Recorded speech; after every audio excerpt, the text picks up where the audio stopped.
الحمد للہ رب العالمین۔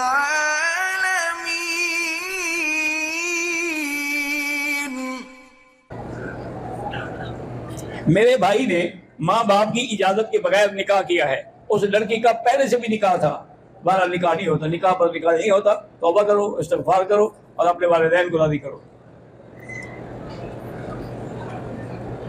حضور صلی اللہ علیہ وسلم کا نسب جو ہے، نسب نامہ، وہ کہاں تک صحیح ہے؟ کنانہ تک۔ ان اللہ اصطفیٰ کنانہ واصطفیٰ من کنانہ قریش واصطفیٰ من قریش بنی ہاشم واصطفانی من بنی ہاشم۔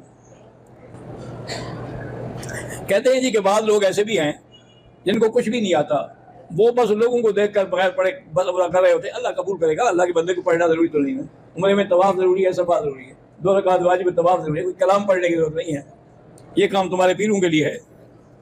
اسی طرح سیدنا موسیٰ علیہ السلام کے زمانے میں بنو اسرائیل میں ایک بندہ تھا، اس کو اللہ نے بے انتہا دولت و مال سے نوازا،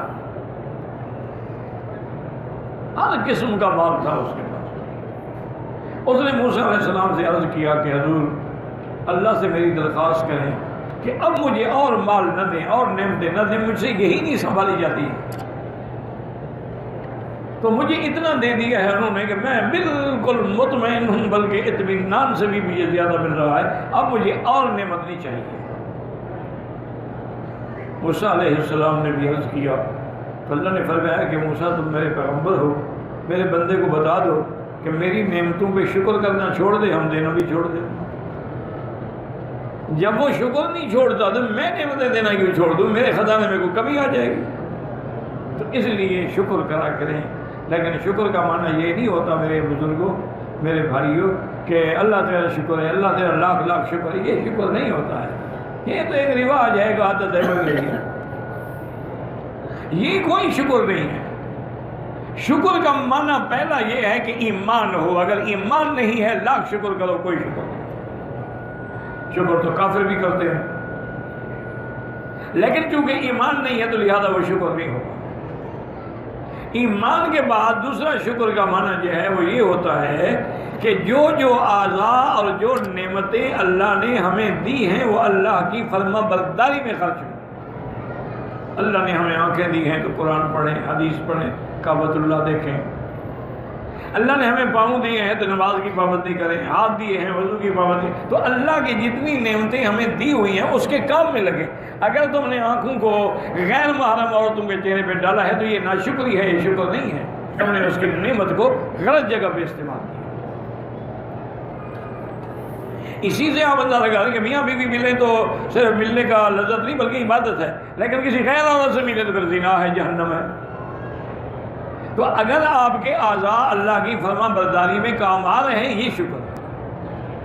آخری درجہ شکر کا یہ ہے کہ جب کوئی نعمت ملے تو کہو الحمدللہ، پانی پیو تو کہو الحمدللہ الذی اطعمنا وسقانا، اگر اللہ کپڑا عطا فرمائے تو الحمدللہ الذی کسانا، الحمدللہ الذی انعم علینا بالایمان، الحمدللہ الذی انعم علینا بالقرآن، الحمدللہ الذی انعم علینا بالستر والرضوان، الحمدللہ الذی انعم علینا بالامطار والبرکات۔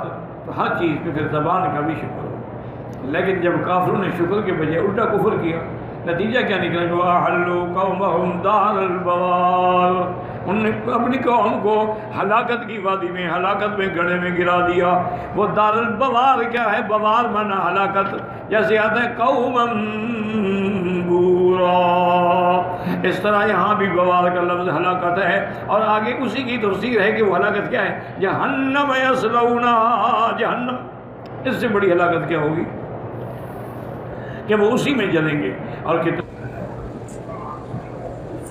کل 22 جنوری کو انڈیا میں رام مندر کا افتتاح ہو رہا ہے، جس کی وجہ سے انڈیا میں مسلمان سخت آتش میں ہیں۔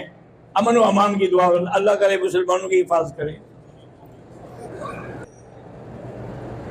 پہلے رمضان شریف میں تراویح 20 رکعت ہوتی تھی، اصل سنت وہی ہے، حضرت عمر کے زمانے سے لے کر آخر تک حرمین میں ہمیشہ 20 تراویح رہی۔ یہ اب اللہ عالم جب سے کرونا لگا نا، اس بیماری کے عذاب سے بھی انہوں نے 8 پڑھنی شروع کر دی۔ حلق کراتے وقت سر پہ شیمپو لگا لیا، 10-20 ریال خیرات کر لیں، جو کہ آمدن نہیں لگایا، بھول کے لگایا تم نے۔ کہتے ہیں کہ یہاں جب لڑکیاں جاتی ہیں بازاروں میں تو پردے کا اہتمام نہیں ہوتا، تو ہم نے ان کا کلمہ تو نہیں پڑھا، ہم نے تو حضور پاک کا کلمہ پڑھا ہے۔